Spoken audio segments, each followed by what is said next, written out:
are humbled by the support we have received.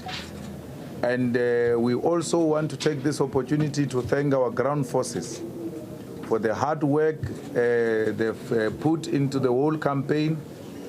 They were in it against a well-oiled machinery which spent 1 billion and the others more than 300 million. Yet our people just worked from a position of commitment to ensure that they deliver votes for the EFF. We're encouraged by those young women and men, including the elderly people, who have worked very hard to make the EFF to be a role player. I'm happy that the EFF has managed to increase its support base and increased its presence in the South African politics. We're speaking here today, the EFF exists in all corners of South Africa. We are happy that the EFF is the first organization to humble the ANC, the most arrogant organization which thought that it is entitled to leadership position in South Africa. And the EFF came in and humbled it to a point where the leadership of the ANC is running around like headless chickens. They do not know whether they are coming or going because of this 3-year-old organization. And if this organization can do that in 3 years' time, you can imagine what this organization is going to do for South Africans.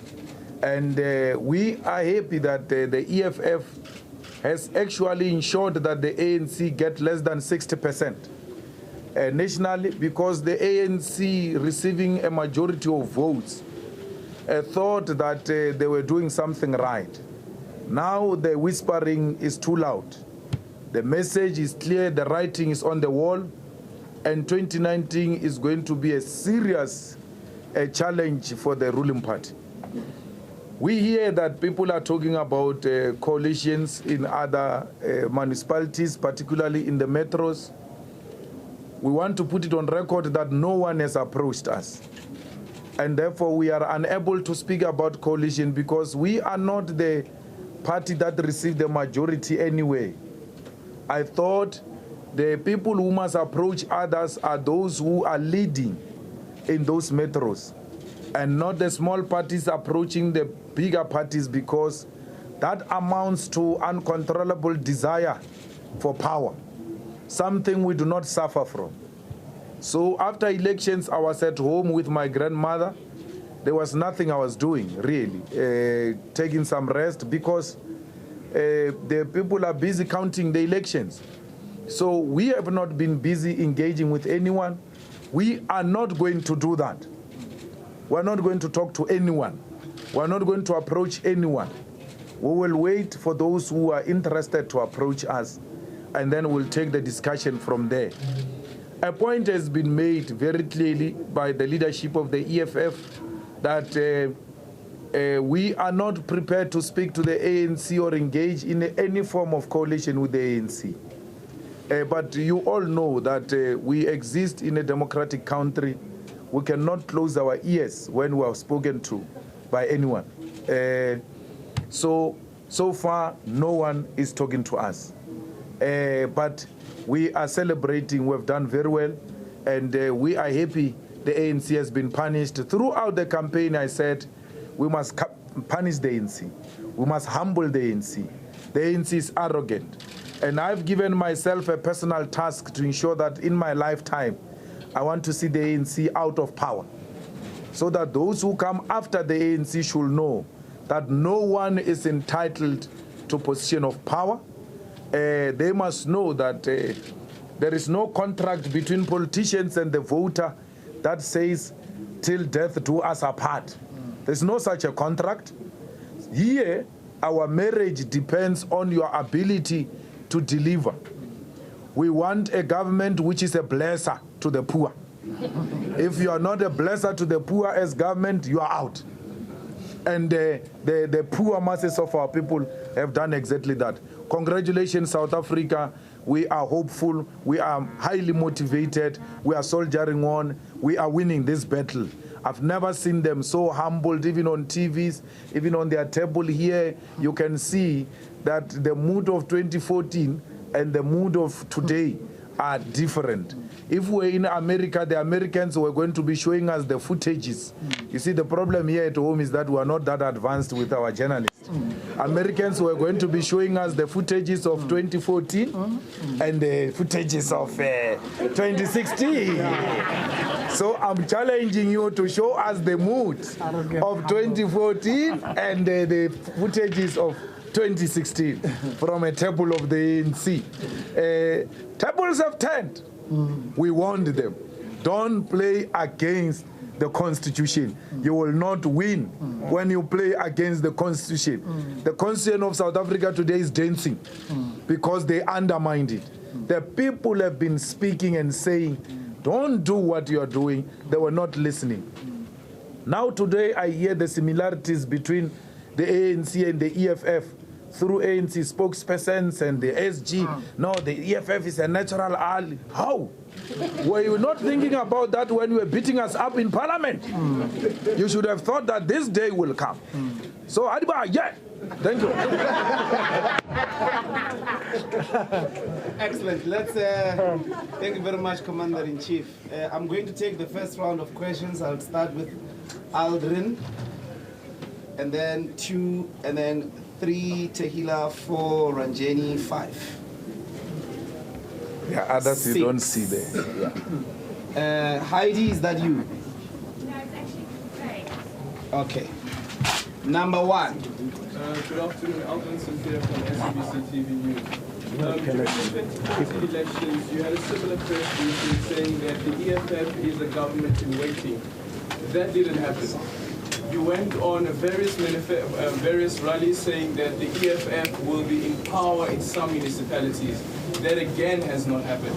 Are you not disappointed with the party and its performance? And was it a strategic move from the EFF side not to announce its mayoral candidates because you foresaw that something like this would happen and the party might be embarrassed? No, not at all. What needs to happen is that we cannot be embarrassed from moving from 0 to 8. There's no such an embarrassment. Otherwise, you will also be suffering from arrogance. You think you are entitled. We're not entitled. We're a new kid on the block, 3-year-old, and South Africans have just given us 8% confidence. Just on a start. Come on, man. Give it to us. Number 2. This is Samkhala Mbata from Bloomberg News. Just asking, which metros would you be seeking to have coalitions in? We're seeing that Joburg, Tshwane, possibly Rustenburg as well, maybe tipping in that direction. Have you identified any metros that you're really keen on getting coalitions in? We're not keen on anything. We contested elections, we lost. We're here to accept the results and congratulate all those who have won. We're not doing anything, ma'am. We're not engaging in any talks. We're not doing anything extraordinary. My coming here is to accept defeat and say to the fighters, well done, let's soldier on. It ends here. Then we'll see what happens after. If anyone comes to us, we'll talk. We are not doing anything. Elections are over. We're here to accept the results. Tomorrow they are being announced officially. The EFF will have representatives, and that's the end of it. Then we're going on with building the organization. I'm not looking for any metro. The people of South Africa have not given us any metro. And I'm not going to engage in any negotiation that seeks to undermine the will of the people. The will of the people must be respected at all times. Whatever the political maneuverings, whatever the political engagements whoever is having with whoever, wherever, don't undermine the will of the people. Even if there is no an outright winner, the indication will be clear who the people preferred in that area. Don't use your position to reverse the will of the people. Number 3, Taylor. From Power FM. If you can maybe just firstly comment on the EFF winning your ward in Seshego, and then also the ANC, what type of conditions would you put in place if the ANC had to approach you for a coalition? Thank you. Well, winning my ward in Seshego was a sign of confidence by the neighbors. It shows that one has got good relationship with the people he lives with. And it was humbling to win a place where you come from, because that's where it needs to start, really. You ought to win the confidence of those who know you from your childhood. If they can say, this is the person we know and we can trust this person, then going forward, you know you've got a mandate from home. So I've got my neighbor's mandate. I don't know about the other side, but I've got my neighbor's mandate, because people went to queue with their neighbors there. But when the time came, the neighbors turned against them. So yeah, it's a humbling thing, and it says to us, there's something right we're doing. Because if there was something wrong we're doing, the neighbors were going to be the first ones to notice that this is not the child we groomed in this area. So yeah, and then there can't be conditions if there are no negotiations on coalition. So there's not such thing doesn't even cross our mind. We're not there. We're done. We're here to tell you we're done. We accept the results. We're happy. IEC, congratulations, free and fair. We're very happy. Yes, Ranjini. Ranjini Mansami from Daily Maverick. I get that you're saying that at the moment you don't have ideas, but the possibility of coalitions in Gauteng is now a reality. So in your discussions, are there any things that the EFF feels that are fundamentals to entering into partnerships with any other parties?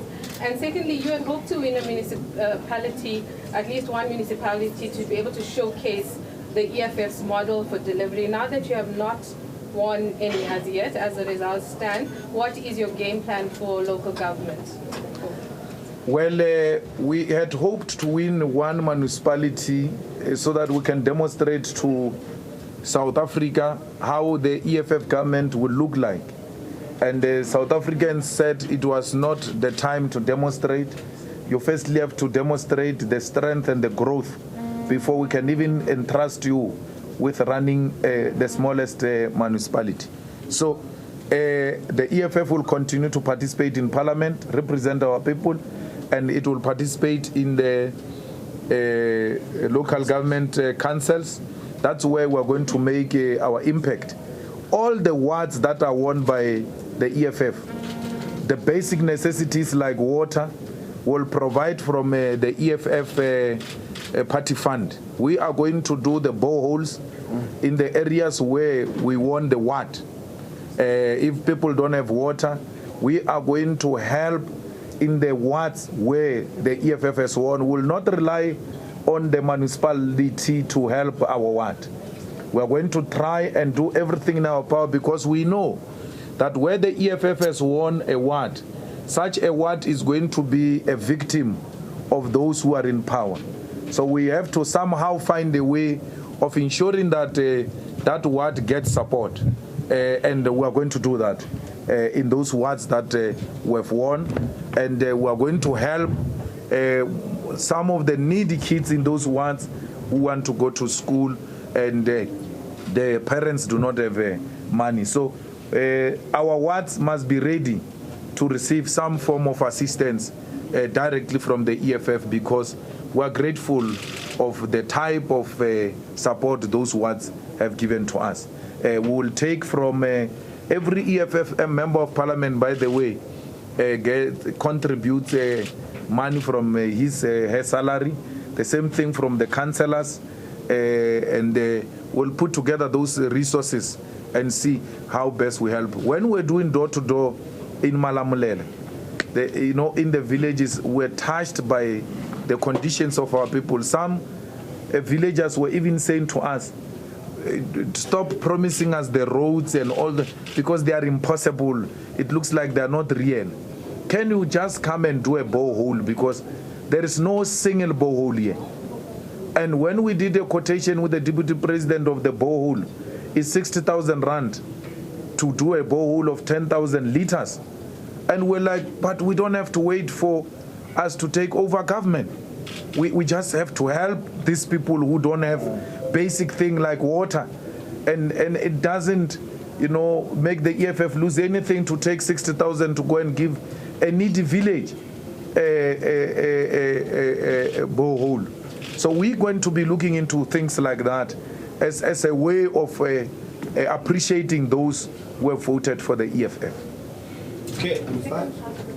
Well, Ranjan, you are taking chances because I've answered that question. And you know, I can see when a journalist takes chances because I've been in this thing for a very long time.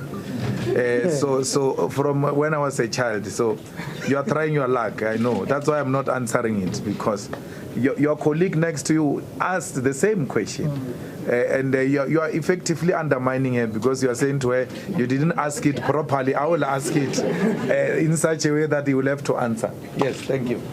Samgelo Masego from Jacaranda FM. Might be also out of line with my colleagues. So you think, if the ANC offered you President Jacob Zuma's head, would you go into a coalition with him? You've always wanted to remove him as the president of the country and president of the ANC. This is your chance. Would you take it? Well, we're dealing with, as you will know, local government elections, and Jacob Zuma is not the mayor of any council. Thank you. Heidi. To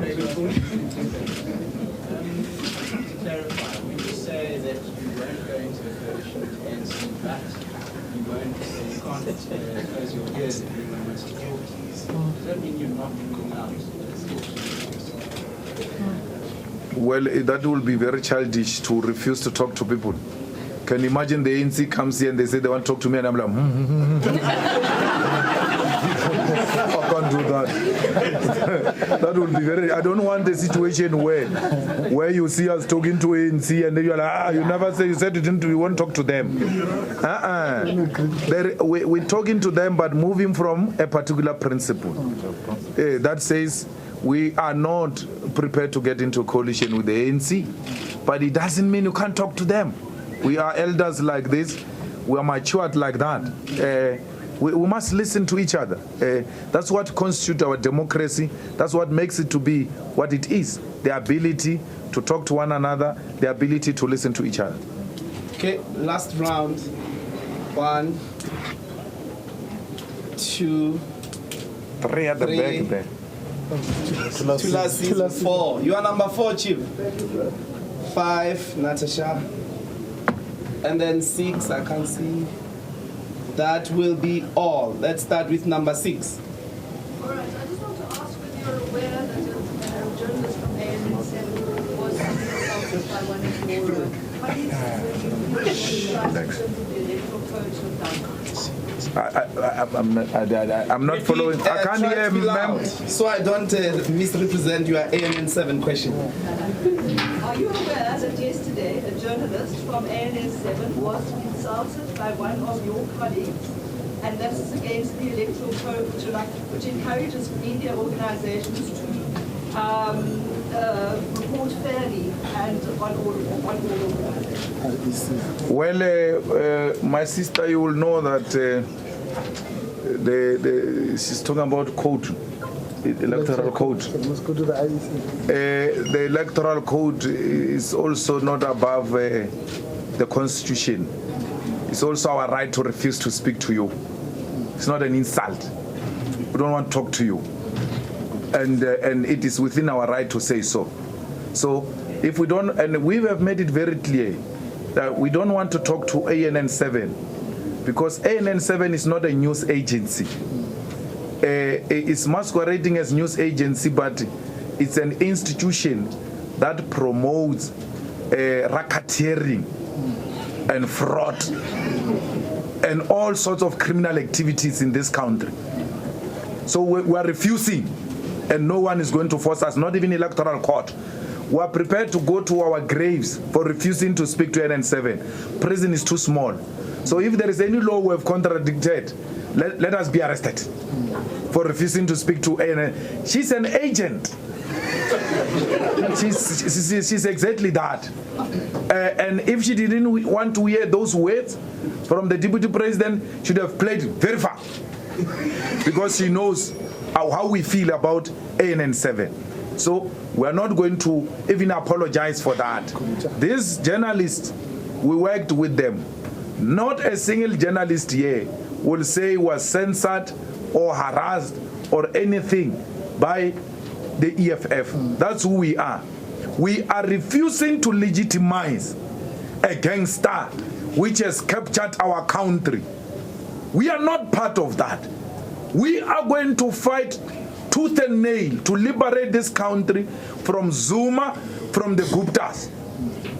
And if you thought we're joking about that, you have to think twice.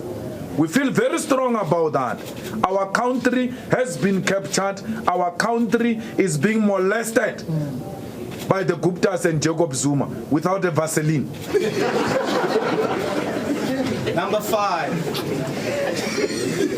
Natasha. Natasha from the Business Day. Just wanted to check how will this election outcome help you to prepare for the 2019 election, which is set to be your second national election? Well, Natasha, you can see in all provinces we've done very well. We've increased our support, and this is going to help us in a sense that we now have soldiers everywhere which are paid with resources. So you've got an extra human capital which has got extra resources, and then helps to prepare you much better to fight in 2019. The reality of the situation is that this money thing is playing a big role in this election.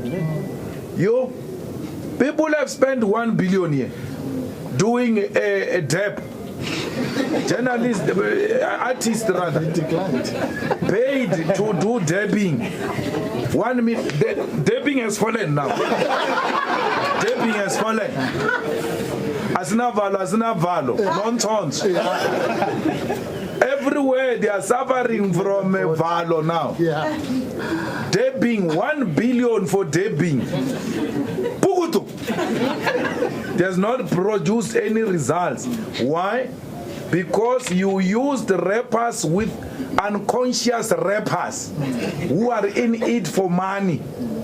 They don't have commitment. They can't be compared to Yuma Sikil and Miriam Makeb. They can't. They are in it for money. When the EFF fights with them, they call the EFF on the side. Guys, there's too much money here. You can't refuse us to take this money. There's just too much money. Now, there is the treasurer of the Youth League, Reggie. What is Reggie's name? Reggie, the TG of the Youth League. He established a company called Mabala Noise for music. Then they take all the celebrities. You know, Reggie gave each artist he registered under Mabala not less than 5 million each. Where does Reggie get the money from? No journalist has ever asked that treasurer of the Youth League. He brought Chris Brown in Durban during Durban July, paid Chris Brown 10 million. And he never made back that 10 million. Why? Because they were launching that Mabala Noise so that Mabala Noise can go and capture the celebrities in the name of them being registered under a progressive company called Mabala Noise. Then they take the Mabala Noise celebrities into the ANC events. Not a single artist of Mabala Noise, you must go and investigate Mabala Noise. Not an all artists that are registered by Mabala Noise, from Ricky Rick, Measure League, all of them. Not a single artist registered under Mabala Noise received less than 5 million. If they think I'm talking nonsense, they must sue me. Then the suing process will give them an opportunity to produce how much they paid those artists. That's why I challenge them here. So Mabala Noise is owned by the treasurer of the Youth League. The treasurer of the Youth League goes under the pretext of registering artists of this company. Then they take that company artist into the ANC events. Where does Reggie make money? Reggie makes money from water and sanitation, because he's got some special kind of a relationship with Nomvula Mkwenyane. Nomvula likes them young. Now, that's how Reggie became a favorite of Nomvula Mkwenyane and then received water tenders, sanitation tenders as a favorite. Now they're taking the water money through Mabala Noise as if it's music. No, they take money through Reggie. It's a scheme, it's racketeering. It's money laundering. Reggie goes bid for water and sanitation. Then they give Reggie money for water and sanitation. He takes the money, he puts it in the Mabala Noise. Then the Mabala Noise goes and pay the artist to go and do the dabbing for the ANC, 5 million each. Now when I say Nomvula likes them young, somebody say, hey, they are young, all those people who are working there next to Nomvula. Oh, Nomvula, it's young boys, including Jimmy Tau. We can give you a long list of young boys who are being empowered by Nomvula. Empowered how differently, I don't know. Next. Yes. Rich Pavlak from the Daily Maverick. I want to spend just a minute more on this money question. We have no idea how much the ANC or the DA really spent. We have no financial transparency regulations in China. What is the EFF going to do about competing going forward with the ANC? Are you going to have to raise this kind of cash in the future, or are you going to do something about the regulation, about the laws in this? Well, Popular, you always argue that you write differently and you come across as not being scared to speak truth to power. And all of a sudden it looks like you are suffering from talking truth to power because you say you don't know how much the people have spent. When the ANC told you they spent 1 billion, you know that. Could have been 2. No, but they say 1 billion. Let's take it from them. They told you they spent 1 billion. The DA said 350 million. And then we said not anything above 10 million. We don't have a problem with the party funding regulation. Any method that can arrest and expose corruption, we support. And if we think that this method of party funding regulation will support, expose corruption, and arrest this thing of splashing money in the name of elections, then let it come. But it has got its own dynamic as well. Those who finance the EFF, those who finance the DA, and those who are not in power may as well be victims of those who are in power, because we know the ANC is vindictive. Anyone seems to be supporting the opposite direction. It's not only with business. If you just wear a t-shirt of the EFF, you run a risk of not getting a job of EPWP. So imagine if you have put money in the EFF. So all of that have to be looked at broadly, so we ensure that we do not compromise democracy. One of the options we have is that we may as well say the people must expose who's financing them, and then after that we must increase the party political funding, so that when the political support drops, there is an alternative to support the democracy in South Africa, because this democracy has to be financed somehow. We don't believe in the politics of putting celebrity up and paying them.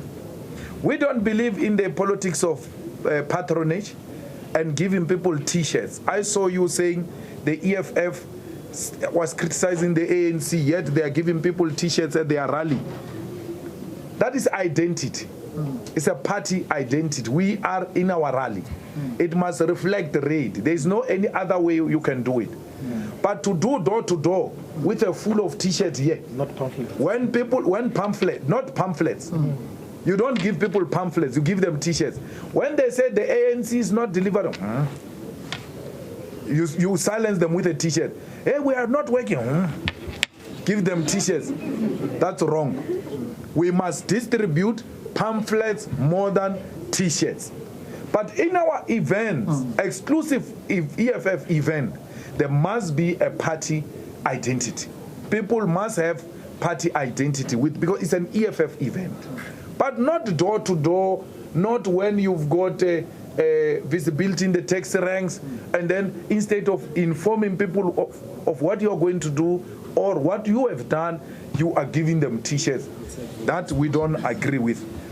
Money, there's no way. For you to have the trucks, you have to get money. For you to have the stage and sound, you have to get money. Pitamakaba Stadium, how much we paid? It's about 400 and something thousand. 400 and something thousand. Orlando, they were charging us 1.1. 1.8. 1.8. We negotiated until 700,000. So can you imagine, for you to get a venue, 1.8 million, you can't get that venue. And therefore it means, and then when we go to a small stadium, which is 30,000 rand, Daily Maverick, there's going to be a huge article. They are resorting to small stadiums because their support is not nice. We have to go to big stadiums to also demonstrate that we've got support. It comes with huge costs. So we are paying for necessary things, not luxury, not dabbing, not as those things they were doing of fashion parade. There's now fashion parade, fashion show, and now there's nice clothes. This election, I like them because a lot of them went to buy new clothes for celebration, and the celebration is not a penny. Yeah, it's very nice. Yeah, we're enjoying it. Nice. Yeah, they bought the 2-piece. They wanted to look nice. Nothing. Badile.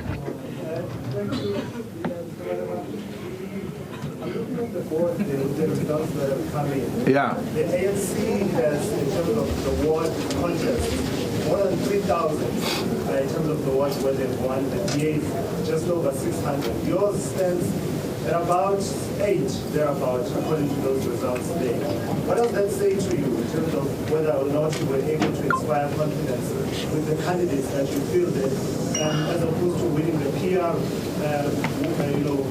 seats, perhaps you want people are excited by yourselves at national level and the brand EFF, but not necessarily have confidence in your candidates? Well, you have to compare when you call that 3,000 confidently against what in 2011. And then compare EFF 2011 to 2016, brother, and talk about confidence. Don't just throw away confidence. Relatively, the people have passed a motion of confidence in the EFF from 0 to 8 wards so far. We're happy. You didn't have anything, now you have something and then you want to complain. Stop behaving like a spoiled brat, man. You have something now, build from that. And then you will be a strong party in the future. So we never fielded celebrities, well-known politicians on the ground. Those 8 people you are talking about, they are nobodies. The people said to them, we trust you with the future of this ward. So it's a sign of confidence, and we are more than happy with the outcomes of this election. No matter how many wards we get, you are saying to us we must ignore the PR, as if the PR is useless, because you want to project a particular picture. Even the PR matters, brother. We now, it's a vote. It has got its own ballot. And we are in, you like it or not. Yes. Mr. Malema, it's the same question I asked Anderson Korfu yesterday. How do you feel being labelled a kingmaker?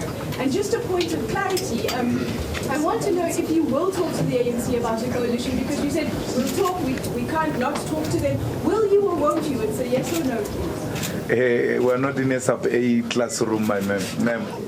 You know very well you are dealing with leaders of society and not just some small boys who are going to be told, yes or no, yes or no. We must be treated with respect, the same way we respect you. We've answered that question, and I'm not going to repeat myself. I said we are matured politicians, And we've got principles that we've established, and then we'll take it from there. Well, there are no kings and queens. I don't know why there is their kingmaker. It's Matuma, you see. Because Matuma comes from villages there in Limpopo there. So there are kings and queens there. So he thinks even in politics there are such arrangements. There are no kings and queens here. We don't have any kingmaker. We are not such things. We want the people's municipality. Yeah. Let the municipality serve our people, because the day you guys start calling them queens and kings, you want them to start behaving like that. You are planting in their minds the narrative that suggests they are kings. They are not kings. They are servants of the people. And that's how they must understand it throughout. So we are not in the business of making queens and kings. We are in the business of ensuring that local government is accountable to our people and it serves our people. Thank you very much. Last question. Oh, I thought we were done. Last questions. Mohammed Jamil from the Daily Vox. Okay. James Selfie from the DA. James Selfie from the DA has openly expressed that they'd be interested in the possibility of a coalition with the EFF. How would the party, if they were approached by the DA, reconcile the idea of working together with an openly neoliberal party? Well, you are very fortunate that they talked to you about us. They never spoke to us. And we will talk to the DA. We'll talk to everyone.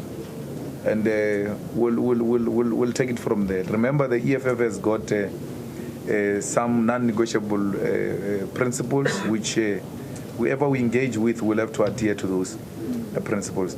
But I don't know why you are all like that in the country where there is a hung municipality, you're all talking about coalition. Why is there no one talking about the rerun of a municipality? Let's go on a rerun. If we can't agree, let's go on a rerun. Let's go on a rerun.